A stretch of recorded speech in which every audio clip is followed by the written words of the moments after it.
Will it be your advice to the president? No, Mr. President, I need to go over them on a case-by-case basis. Do not issue blanket pardons. Will that be your advice to the president? Senator, I have not looked at any of those files. If confirmed, I will look at the files and for the pardons, as well will as you the be able to review hundreds of cases on day one?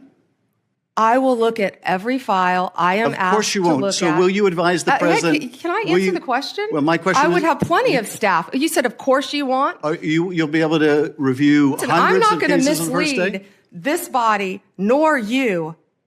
All right, let me ask another question. You don't want to answer that. Let me answer another question. You were censured by Congress, Senator, for comments just like this that are so reckless. I'm asking you, sitting here today, whether you are aware of a factual predicate to investigate Liz Cheney. Senator, no one has asked me to investigate Liz Cheney. That is a hypothetical. The president has called for it publicly. You are aware of that, aren't you?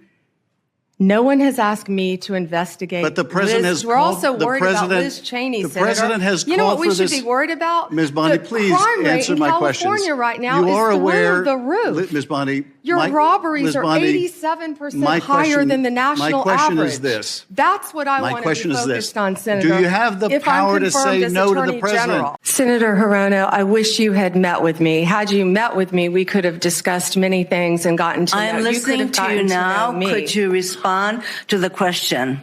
Yeah, you were the only one who refused to meet with me, Senator. Well, here's the reason why you wouldn't meet with them. Because you didn't want to address any of your concerns behind closed doors. You wanted to try to bring them all out into the open and use them as fodder to try to hit the nominee during an open hearing.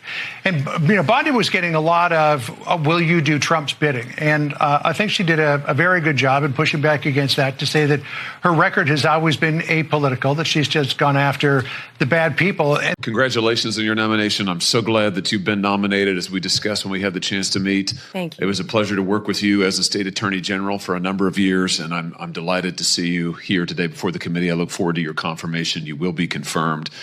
I, too, have taken note of the number of times you have been asked about weaponization of the Department of Justice as if it was a theoretical possibility that might happen in the future. One of my colleagues on the other side said, weaponization may well occur under your tenure. We all know that weaponization has occurred like we've never seen before in American history under this administration. And I want to get even more specific. In the last 4 years, this administration has carried out an unprecedented attack and campaign against people of faith. If you look at the numbers, we've never seen anything like it before in American history. It has been one of the most disgraceful chapters in the history of the Justice Department and in the history of the FBI. And I hope that you will reverse this and do right by every American citizen, including especially people of faith. Let me give you some specifics. After the Dobbs case was decided by the Supreme Court, over 100 pregnancy care centers and over 300 churches in this country were attacked, vandalized, firebombed.